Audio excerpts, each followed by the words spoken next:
ஓம் சாய்ராம். நல்லது நினைப்போம், நல்லது நடக்கும். குரு சரித்திரம் பாகம் 37. நேற்றைய பதிவில் நம்ம என்ன பார்த்தோன்னு உங்களுக்கு எல்லாருக்கும் நல்லா தெரிஞ்சிருக்கோம். கர்வம் பிடித்த அந்த 2 பிராமணர்களும் வேத சாஸ்திரங்களை நன்றாக கற்று தேர்ந்த 2 பிராமணர்கள் அவங்க தன்னோட அறியாமையினால் அவங்க செய்த தவறு ஒரு மன்னிக்க முடியாத ஒரு பாவத்தை பண்ணிகிட்டு இருக்காங்க. கர்வம் தலைக்கேறி தலைகணத்தோட ஊராக சுற்றி மற்ற பிராமணர்களையும் வேதம் படித்த சான்றோர்களையும் அறிஞர்களையும் கேவலப்படுத்திக்கிட்டு இருக்காங்க. அதாவது அவங்க கற்று தேர்ந்த அந்த வேத சாஸ்திரங்களுக்கே ஒரு அழுக்காக வந்திருக்காங்க. இப்படிப்பட்ட இவங்க ஒரு மன்னிக்க முடியாத பாவத்தை பண்ணிக்கிட்டு இருக்காங்க. ஸ்ரீ நரசிம்ம சரஸ்வதி அவர்கள்ட்டே வெற்றி பத்திரத்தில் கையெழுத்து போடுறத சொல்லி கேட்டுட்ருக்காங்க, விவாதம் பண்ணிக்கிட்டு இருக்காங்க. அதுவும் யாருக்கிட்ட? மும்மூர்த்திகளோட அவதார புருஷனான ஸ்ரீ நரசிம்ம சரஸ்வதி சுவாமிகள்கிட்ட. இருந்தாலும் சாந்த ஸ்வரூபமான ஸ்ரீ நரசிம்ம சரஸ்வதி சுவாமிகள் அவங்களுக்கு பொறுமையாக அறிவுரை கூறிக்கிட்டு இருக்காரு. என்னதான் அவங்க எடுத்து சொன்னாலும் அவங்க விடுறதா இல்லை. அந்த 2 பிராமணர்களும் ஒன்று எங்கள் கூட வாதாடுங்க, இந்த வேத சாஸ்திரங்களோட அர்த்தங்கள் சொல்லி எங்கள்கிட்ட வாதாடி எங்களை வெற்றி பெறுங்க. அப்படி வாதாட முடியலன்னா எங்களுக்கு வெற்றி பத்திரத்தில் கையெழுத்து போட்டு கொடுங்க அப்படின்னு அவங்க விடாப்பிடியாக இருக்காங்க. இவர் அவங்களுக்கு கொடுத்த போதனைகள் என்ன? அவங்களுக்கு மன்னிப்பு கொடுத்தாரா? அவங்களுக்கு அவங்களோட அறியாமை, அவங்களோட தலைகணத்திற்கு ஒரு முடிவு கட்டினாரா? அவங்களோட கர்வத்தை ஒழித்து கட்டினாரா? அப்படிங்கிறத தான் இந்த பதிவிலிருந்து பார்க்க போகிறோம். தொடர்ந்து நரசிம்ம சரஸ்வதி அவர்கள் கர்வம் பிடித்த அந்த 2 பிராமணர்களிடம் சொல்கிறாங்க, நீங்கள் வீணான பிரமையில் இருக்கிறீர்கள். நீங்கள் தேவையில்லாத ஒரு மாயை உலகத்தில் வாழ்ந்துக்கிட்டு இருக்கீங்க. வேதங்கள் முடிவு இல்லாதவை. வேதங்கள் முடிவு இல்லாதவை. அதை யாராலையும் முழுமையாக கற்றுக்கொள்ள முடியாது. வேதங்களை முழுமையாக கற்றவர்கள் யாரும் இல்லை. முன்பு பரத்வாஜ மகரிஷி வேதத்தை முழுமையாக படிக்க நினைத்து பிரம்மச்சாரியாக 3 பிரம்ம நாட்கள், அதாவது 3 பிரம்ம நாட்கள்னால் 4 யுகங்கள் 5000 முறை கடந்தால், 4 யுகங்கள் 5000 முறை கடந்து வந்தால் தான் ஒரு பிரம்மாவிற்கு ஒரு பகல். ஒரு பிரம்மாவுக்கு ஒரு பகல் அப்படின்னா 5 யுகங்கள் 5000 முறை கடந்து வரணும். இதுதான் நாள் கணக்கு. முன்பு பரத்வாஜ மகரிஷி வேதத்தை முழுமையாக படிக்க நினைத்து பிரம்மச்சாரியாக 3 பிரம்ம நாட்கள். அப்போ 3 பிரம்ம நாட்கள்னால் பார்த்துக்கோங்க எவ்வளவு நாட்கள்னு. ஒரு பிரம்ம நாள்னா, ஒரு பிரம்ம நாளோட ஒரு பகல் பொழுதுனா 4 யுகங்கள் 5000 முறை கடந்து வரணும். அதான் ஒரு பிரம்ம நாட்களோட ஒரு பகலோட அளவு. அவர் என்ன பண்ணார்? 3 பிரம்மச்சாரியாக 3 பிரம்ம நாட்கள் மகரிஷி அவர்கள், பரத்வாஜ மகரிஷி அவர்கள் வேதத்தை முழுமையாக படித்து கொள்ளலாம்னு என்ன பண்ணுறாரு? ஒரு ஆசான்கிட்ட போய் வேதத்தை படிக்கிறார். இவ்வளோ யுகங்கள் படிக்கிறார். அப்படி படித்தும் அவரால் முழுமையாக படிக்க முடியாததால் பிரம்மாவை நோக்கி தவம் செய்தார். அவ்வளவு நாட்கள், அத்தனை யுகம் அவர் முயற்சி செய்து முடியலை. அதனால் பிரம்மாவை நோக்கி என்ன பண்ணுறாரு? தவம் செய்கிறாரு. பிரம்மா அதற்கு அவர் முன் தோன்றி என்ன வரம் வேண்டுமோ கேள் என்றார். அதற்கு அவர் சொல்கிறாரு, 4 வேதங்களையும் நான் முழுமையாக படிக்க வேண்டும் என்ற நோக்கத்துடன் இங்கே வந்திருக்கிறேன். உங்கள்கிட்ட தவம் இருக்கிற அந்த கோரிக்கையை நீங்கள் ஏற்றுக்கொண்டு இந்த 4 வேதங்களையும் நான் முழுமையாக கற்றுக்கணும், அதுக்கு வரம் கொடுங்கன்னு சொல்லி கேட்குறாரு. அதுக்கு பிரம்மா சொல்கிறாரு, எனக்கு 4 வேதங்கள் முழுமையாக படிக்க வேண்டும் என்று கோரிக்கை இருக்கிறது, அதை கற்றுக் கொடுங்கள்னு கேட்குறாரு. அதற்கு பிரம்மா சொல்கிறாரு அவர்கிட்ட, அந்த மகரிஷி பரத்வாஜ மகரிஷிக்கிட்ட, வேதங்கள் முழுமையாக எனக்கே தெரியாது. பிரம்மா சொல்கிறாரு, பிரம்மாவே சொல்கிறாரு. அப்போ பார்த்துக்கோங்க, வேதங்களே எனக்கே முழுமையாக தெரியாது. அபாரமான வேத ராசியை காட்டுவேன் பார். எனக்கே இந்த வேதங்கள்லாம் முழுமையாக தெரியாது. அபாரமான வேத ராசியை காட்டுகிறேன் பார்ன்னு சொல்லிட்டு என்ன பண்ணுறாரு, கோடி சூரியர்களின் ஒளியுடன் ஒளித்து கொண்டு மேருமலை போல் இருக்கும் வேதராசியை காண்பிக்கிறாரு. அவர் என்ன பண்ணுறாரு, பிரம்மா சொல்கிறாரு பரத்வாஜ மகரிஷிட்ட, எனக்கே வேதங்கள்லாம் முழுமையாக தெரியாது, இந்த வேதராசியோட அளவை காமிக்கிறேன், இந்த வேதங்களோட அளவை காட்டுகிறேன் பார்ன்னு சொல்லிட்டு காமிக்கிறாரு. அது எப்படி இருக்குன்னா, மேருமலை போல் அந்த ஒளியோடு ஜொலிச்சுக்கிட்டு இருக்கு. மிகுந்த கண் கூசுற அளவுக்கு ஒரு ஒளியோட ஒரு பிரகாசத்தோட மேருமலை போல். மேருமலைன்னா என்னென்னா, அந்த பார்க்கடலை கடைவதற்காக ஒரு மலையை பயன்படுத்தினாங்களே, அந்த மலையோட பெயர் தான் அந்த மேருமலை. அப்போ பார்த்துக்கோங்க, பார்க்கடலை கடைவதற்காக பயன்படுத்தப்பட்ட மலை எவ்வளவு பெரிதாக இருக்கும். அந்த அளவுக்கு பெரிதாக கண்களை கூசும் ஒளியோடு அந்த வேதங்கள்லாம் அப்படியே பலன்னு ஜொலிச்சுக்கிட்டு இருக்கு. அதை காண்பிக்கிறாரு, பாரு வேதத்தோட அளவை பாரு அப்படின்னு பரத்வாஜ மகரிஷிட்ட காமிக்கிறாரு. அதை பார்த்த பரத்வாஜர், இதுவரை நான் படித்தது இதில் கொஞ்சம் கூட இல்லை, முழுமையாக படிக்க வேண்டுமென்றால் எத்தனை கல்பங்கள் ஆகும் என்று நினைத்து என்னால் எவ்வளவு படிக்க முடியுமோ அதையே எனக்கு தாருங்கள். அதாவது இதில் நீங்கள் காண்பிக்கிற அளவில் கொஞ்சம் அளவு கூட நான் படித்து முடிக்கலை. இத்தனை யுகங்களாக படிச்சிட்ருக்க பரத்வாஜ மகரிஷியால் அவர் காண்பிக்கிற அளவில் கொஞ்சம் கூட படிக்க முடியலையா. அதனால் என்னால் எவ்வளவு படிக்க முடியுமோ அதை மட்டும் எனக்கு கற்றுக் கொடுங்க அப்படின்னு பிரம்மா கிட்ட கேட்குறாரு. அப்பொழுது பிரம்மா அபாரமான வேத ராசியிலிருந்து 3 பிடிகள், அதாவது அங்கே குமிஞ்சி கிடக்கிறதுல அந்த மலை மாதிரி வேதங்களில் 3 பிடிகள் எடுத்து, இவை முழுமையாக படிக்கும் வரை நீ வாழ்ந்திருப்பாய். என்ன பண்ணுறாரு, அந்த குமிந்து இருக்கிற அந்த மலை போல் மேருமலை அளவுக்கு குமிந்து இருக்கிற வேதங்கள்லேருந்து 3 கைப்பிடி வேதங்களை கையில் எடுக்கிறாரு. 3 முறை கைப்பிடி அளவு வேதங்களை எடுத்து அவர்கிட்ட கொடுத்து, இதை படி, வாழ்நாள் முழுவதும் இந்த 3 பிடி வேதங்களை தான் உன்னால் படிக்க முடியும், அதுவரை நீ வாழ்வ அப்படின்னு சொல்கிறாரு. ஆனால் இதுவரையில் பரத்வாஜருக்கு அந்த கொஞ்சமே படித்து முடிக்க முடியவில்லை. ஆனால் அந்த பரத்வாஜரால் கூட அந்த 3 பிடி வேதங்களை, 3 கைப்பிடி வேதங்களை கூட இதுவரைக்கும் முழுமையாக படித்து முடிக்க முடியவில்லை. இதை தெரிந்து கொண்ட வியாசகர் 4 வேதங்களையும் சிறுமையாக்கி ஒவ்வொரு சீடரிடம் இப்படி சொல்லலானார். இதெல்லாம் புரிந்துக்கிட்ட வியாசக முனிவர் என்ன பண்ணுறாரு, இதனால் யாராலையும் இந்த வேதங்கள்லாம் முழுமையாக படித்து கொள்ள முடியாது. அதனால் வியாசர் என்ற முனிவர் தான் என்ன பண்ணுறாரு, வேதங்களெல்லாம் சுருக்கி தன்னோட சீடர்கள்ட்டெல்லாம் படிக்க சொல்கிறார். ஏன்னா இவ்வளோ பெரிதாக இருந்தால் யாரால் படிக்க முடியும், படித்து முடிக்க முடியாதுல. அதனால் எடிட் பண்ணி கொஞ்சம் கொஞ்சமாக சுருக்கி முக்கியமானதை மட்டும் எடுத்து கொடுக்குறார் தன்னோட சீடர்கள்ட்ட. அவரோட சீடர்களில் ஒருத்தன் தான் பைலன்கிற ஒரு சீடன். அந்த பைலன்கிற சீடனை கூப்பிட்டு என்ன பண்ணுறாரு, ருக்வேதத்தை கொடுத்து அதை பற்றி விவரித்து சொல்லி கொடுக்குறாரு. ருக்வேதத்தின் கிளை வேதம் ஆயுர்வேதம், அதன் தேவதை பிரம்மா, அவர் கோத்திரம் ஆத்ரேயச, காயத்ரி சந்தஸ், சிகப்பு நிறம், தாமரை இதழ்கள் போன்ற கண்கள், நல்ல கழுத்து, சுற்றுமுடிகள், 2 முழம் அளவு கொண்ட உடலுடன் இருப்பார். அதில் சர்ச்சை, ஸ்ராவகம், சர்சகம், ஸ்வரணியாபாரம், கர்மபாரம், ரதக்கிரமம், தண்டக்கிரமம் என்ற பாகங்கள் இருக்கின்றன. இதற்கு அஸ்வலாயனி, சாணக்கியான, சகால, பாங்கல, மாண்டுகேய என்ற பிரிவுகள் இருக்கின்றன என்றார்.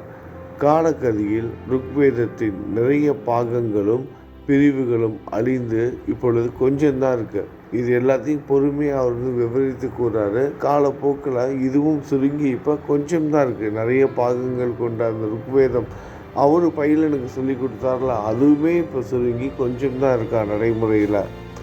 வியாசர் என்ன பண்ணுறாரு, தன்னோட 2வது சீடனை கூப்பிட்றாரு. வைசம்பாயனை என்ற 2வது சீடனை அழைத்து யஜுர் வேதத்தை உபதேசித்து அதை பற்றி விவரிக்கிறார். வைசம்பா எனை என்ற இரண்டாவது சீடனை அழைத்து யஜுர் வேதத்தை உபதேசித்து அதை பற்றி அவருக்கு விவரித்து சொல்லிக் கொடுக்குறாரு. யஜுர் வேதத்திற்கு தனுர் வேதம் கிளை வேதம். யஜுர் வேதத்திற்கு தனுர் வேதம் கிளை வேதம். ருத்திரன் அதன் தேவதை. பாரத்வாஜ கோத்திரம். திருஷ்டுப் சந்தசி தாமரை நிறம், 5 முழ உயரம், அகலமான கண்கள் கொண்ட உடல். யஜுர்வேதம் யக்கியங்கள் பற்றி விரிவாக விவரிக்கிறது. யஜுர்வேதம் யக்கியங்கள் பற்றி விரிவாக விவரிக்கிறது. பிரதிபதம், அனுபதம், சந்தசி, பாக்ஷை, தர்மம், மீமாம்சம், நியாயம், தர்க்கம் என்ற 8 கிளைப்பாதங்கள் இருக்கின்றன. மொத்தம் 8 கிளைப்பாதங்கள் இருக்கின்றன. சிட்சை, கல்பம், வியாகரணம், நிருக்தம், சந்தசு, ஜோதிஷம் என்ற 6 அங்கங்கள் இருக்கின்றன. இதில் 85 அத்தியாயங்களில் தற்பொழுது 18 அத்தியாயங்கள் தான் இருக்கின்றன என்கிறார். 3ஆம் சீடரான இது மாதிரி 85 அத்தியாயங்களில் இப்பொழுது வெறும் 18 அத்தியாயங்கள் தான் இருக்குதான். இப்பொழுது வியாசர் என்ன பண்ணுறாரு, தன்னோட 3ஆவது சீடனை அழைத்து, 3ஆவது சீடனோட பெயர் ஜெய்மினியை என்ற 3ஆவது சீடனை அழைத்து சாம வேதத்தை உபதேசித்து அதை பற்றி விவரித்து சொல்லிக் கொடுக்கிறாரு. விஷ்ணு அதன் தேவதை. ஜெகதி சந்தசி, காஷ்யபஷ கோத்திரம். காந்தர்வ வேதம் கிளை வேதம். காந்தர்வ வேதம் தான் கிளை வேதம். நல்ல வெள்ளை நிற துணியை உடலில் சுற்றி கொண்டு தண்டத்தை ஏந்தி 6 முழ உயரத்துடன் வெண்ணிறம் கொண்டவராக இருப்பார். சாம வேதத்திற்கு 1000 கிளைகள் இருக்கின்றன.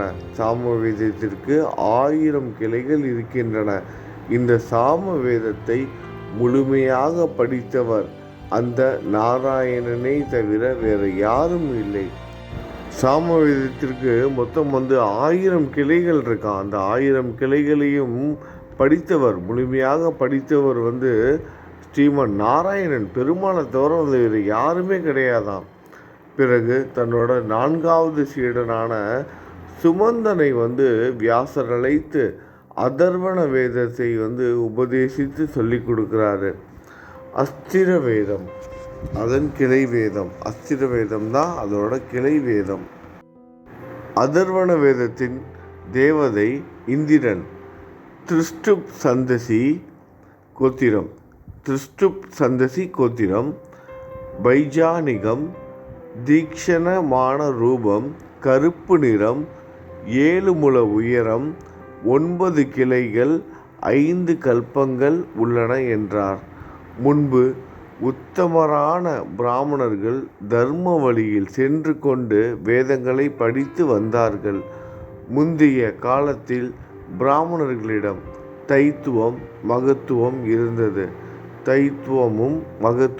இருந்தது. ஆனால் கலியுகத்தில் அவர்கள் தங்களின் தர்மத்தை கைவிட்டு வேதங்களை படிப்பதினால் தற்பெருமை கொண்டு பணத்திற்கு ஆசைப்பட்டு நம் மதத்தை வெறுக்கும் மன்னர்கள் முன் வேதங்களை சொல்வதினால் அவற்றுக்கு சக்தியும் மகிமையும் இல்லாமல் போயிடுச்சு. அதாவது முன்னாலாம் இந்த வேதங்களை படித்தவங்கள்ட்ட தைத்துவமும் மகத்துவமும் இருந்தது. அதாவது வேதங்களை கற்றுப்படித்தா அவங்களுக்கு என்ன இருக்கக்கூடாது, இந்த தலகணம் இருக்கக்கூடாது, ஒரு சாந்தமான ஸ்வரூபமாக இருக்கணும். ஆனால் வேதங்கள் நமக்கு எல்லாமே கற்றுக் கொடுத்துரும்ல, எந்த ஒரு தலைகணமும் இல்லாத நிலையில் இருப்பாங்க. ஆனால் இப்போல்லாம் எப்படி இருக்காங்க, வேதங்களை படித்தவங்க எல்லாமே எனக்கு தெரியும் அப்படிங்கிற அகந்தையில் இருக்காங்க. அதனால தான் பணத்திற்கு ஆசைப்பட்டு இந்த மாதிரியான இடத்துலலாம் வேதங்களை பற்றி விவாதிக்கிறாங்க. அதாவது எங்கே வேதத்தை படிக்கக்கூடாதோ, அதாவது தங்களோட மதத்தை எங்கெல்லாம் வெறுத்து இது பண்ணுறாங்களோ அங்கெல்லாம் போயிட்டு பாரு எனக்கு தெரியும்னு பணத்திற்கு ஆசைப்பட்டு இவங்கள தான் சொல்லி காமிக்கிறாரு. கலியுகத்தில் வேதங்களை படித்த பிராமணர்கள் கூட இப்படி தான் நடந்துக்கிறாங்க, தற்பெருமை கொண்டு. இதெல்லாம் கலியுகத்தில் இப்படி தான் இருக்கும். பணத்தின் மேல் கொண்ட ஆசையால் மதத்தை வெறுக்கும் மன்னர்கள் முன் வேதங்களை சொல்வதினால் அவற்றுக்கு சக்தியும் மகிமையும் இல்லாமல் போயிற்று. அதனால் இந்த கலியுகத்தில் என்ன ஆயிடுச்சு, வேதங்களுக்கு சக்தியும் மகிமையும் இல்லாமல் போயிடுச்சு. முன்பு வேதங்களில் எதிர்ரூபமாக பிராமணர்கள் இருந்து வந்தார்கள். ஆகையால் அவர்கள் பூசுரர் என்று போற்றப்பட்டார்கள். அதனால் பூசுரர் என்று போற்றப்பட்டார்கள். மேலும் மன்னர்களும் அவர்களை சேவித்தார்கள். மன்னர்கள் கொடுக்கும் செல்வத்தை மறுத்து யோகங்களை வெறுத்து வந்தார்கள். வேதத்தை கற்றதினால் வந்த மகிமைக்கும் சக்திக்கும் மும்மூர்த்திகளும் அவர்களின் வசம் இருந்தார்கள். இந்திரனோடு எல்லா தேவர்களும் அவர்களை சேவித்தார்கள். அவங்க நினச்சாங்கன்னா புல்லையும் என்னாக்குவாங்க, மலையாக்கிடுவாங்க. அவர்கள் எண்ணினால் புல்லையும் மலையாக்குவார்கள், மலையையும் புல்லாக்குவாங்க. எப்படி புல்லை மலையாக்குவாங்களோ அதே மாதிரி சிறு புல்லையும் மலையாக்குற அவங்க பெரிய மலையையும் அவங்க புல்லும் ஆக்கிடுவாங்க. உலகமெல்லாம் தேவதைகளின் ஆதீனமாகும். இந்த உலகமே தேவதைகளின் ஆதீனமாகும். தேவதைகள் மந்திராதீனம், மந்திரங்கள் பிராமணர்களின் ஆதீனத்தில் இருந்தன. அவர்களை திருமாலும் பூஜித்தார். ஆனால் இப்பொழுது வேதங்களை அவமதிக்கும் இவர்களிடம் பணத்திற்காக, வரட்டு கௌரவத்திற்காக வேதங்களை சொல்லுகிற அளவுக்கு பிராமணர்கள் செயல்படுகிறார்கள். அப்படிப்பட்டவர்களின் முகத்தையே பார்க்கக்கூடாது. இந்த மாதிரிலாம் தங்கள் கற்றறிந்த வேதங்களை பணத்திற்காகவும் வரட்டு கௌரவத்திற்காகவும் பயன்படுத்துகிற இந்த மாதிரியான பாவங்கள் செய்கிற பிராமணர்களை அவங்களோட முகத்தை பார்ப்பது கூட பெரும் பாவம். அதாவது இந்த மாதிரி தவறு செய்கிற பிராமணர்கள் எல்லாரையும் குறிப்பிடல, வரட்டு கௌரவத்திற்காகவும் பணத்திற்காகவும் வேதங்களை அசிங்கப்படுத்துகிற இந்த மாதிரியான பிராமணர்கள் நல்லா புரிஞ்சுக்கணும். வேதங்களை படித்தவங்க கிடையாது. தங்கள் கற்றறிந்த வேதங்களை கௌரவத்திற்காகவும் பணத்திற்காகவும் அசிங்கப்படுத்துகிற இந்த மாதிரியான ஒரு சில பிராமணர்களின் முகத்தில் முழிப்பதே பெரும் பாவமாகும். நீங்கள் மதிக்கட்டு வேதங்களை முழுமையாக படித்தவர்கள் என்று கர்வம் கொண்டு பிராமணர்களை துன்புறுத்துகிறீர்கள். இது உங்களுக்கு நல்லது அல்ல. இதனால் உங்களுக்கு என்ன லாபம்? அதுவும் இல்லாமல் என் சீடன் திருவிக்கிரம பாரதியையும் ஜெயபத்திரம் கொடு. அதனால் நீங்கள் என்ன பண்ணுறீங்க, என்னோட சீடனான திருவிக்கிரம பாரதி கிட்ட போயிட்டு வெற்றி பத்திரம் கொடுன்னு அவனை துன்புறுத்தி இருக்கீங்க. இப்படி செய்ய உங்களை யார் தூண்டி விட்டார்கள்? திருவிக்கிரம பாரதியை நீங்கள் கொடுமைப்படுத்துறீங்க. என்னோட பக்தன் அவன்கிட்ட போயிட்டு நீங்கள் ஜெயபத்திரம் கொடுன்னு, வெற்றி பத்திரம் கொடுன்னு அவனை துன்புறுத்தி நீங்கள் ரொம்ப ஃபோர்ஸ் பண்ணியிருக்கீங்க. இப்படிலாம் பண்ணுறதுக்கு உங்களுக்கு யார் அதிகாரம் கொடுத்தது? உங்களுக்கு யார் உங்களை தூண்டி விட்டார்கள்? இப்படி மதிக்கட்ட அகங்காரத்தினால் துன்பங்களை பெறாதீர்கள். இனியாவது நான் கூறுவதை மதித்து இங்கேருந்து போயிருங்க அப்படின்னு சொல்கிறாரு. ஆனால் அந்த மூர்க்கர்கள் அப்படி இவ்வளவு தூரம் பொறுமையாக வேதங்களை பற்றி எடுத்து சொல்லியும் அந்த மூர்க்கர்கள் என்ன பண்ணுறாங்க, தலைகணத்தால் ஆடிக்கொண்டிருக்கும் அந்த 2 பிராமணர்கள், அந்த 2 வேதங்களை எல்லாம் கற்று தெரிந்தோங்கிற தலைகணத்தில் ஆடிக்கொண்டிருக்கும் அந்த 2 நபர்களும் என்ன பண்ணுறாங்க, பிடிவாதத்தை விடாமல் உங்ககிட்ட இருந்து வெற்றி பத்திரத்தை பெறாமல் நாங்கள் இங்கேருந்து போக மாட்டோம். அப்படி ஒருவேளை உங்கள்கிட்ட இருந்து நாங்கள் வெற்றி பத்திரத்தை பெறாமல் போனோம் அப்படின்னா எங்களோட மன்னர்கிட்ட நாங்கள் மிகப்பெரிய அவமானத்தை சந்திக்க நேரிடும். அதையால் வெற்றி பத்திரத்தை கொடுங்க, எங்கள் மன்னன்கிட்ட போயிட்டு நாங்கள் அசிங்கப்பட்டு நிற்க முடியாது அப்படின்னு அவங்க மூர்க்கத்தனமாக இதையே பேசிக்கிட்டே இருக்காங்க. அதனால் வெற்றி பத்திரத்தை கொடுத்தால் ஒழிய நாங்கள் இங்கேருந்து செல்ல மாட்டோன்னு விடாப்பிடியாக நின்றுக்கிட்டு இருக்காங்க. மேலும் என்ன நடந்தது, அந்த மன்னரை சந்தித்தாரா நரசிம்ம சரஸ்வதி அவர்கள்? இவங்களோட தலைகணம் இன்னும் எந்த அளவுக்கு போக போகுது அப்படிங்கிறத நாளைய பதிவில் பார்க்க போகிறோம். இது வரைக்கும் கோவப்படாமல் பொறுமையாக எல்லாத்தையும் எடுத்து சொன்ன ஸ்ரீ நரசிம்ம சரஸ்வதி சாமி அவர்கள் இந்த மூடர்களான 2 பிராமணர்களோட தலைகணத்தை என்ன பண்ணார், அவங்களோட கர்வத்தை ஒழித்தாரா, இவங்க தலைகணத்திற்கு ஒரு முற்றுப்புள்ளி வைத்தாரா, அது மட்டும் இல்லாமல் அந்த மன்னனுக்கு தகுந்த பாடம் புகட்டினாரா அப்படிங்கிறத நம்ம அடுத்த நாள் பதிவில், நாளைய பதிவில் கேட்கலாம். நல்லதை நினைப்போம், நல்லதே நடக்கும். ஓம் சாய்ராம்.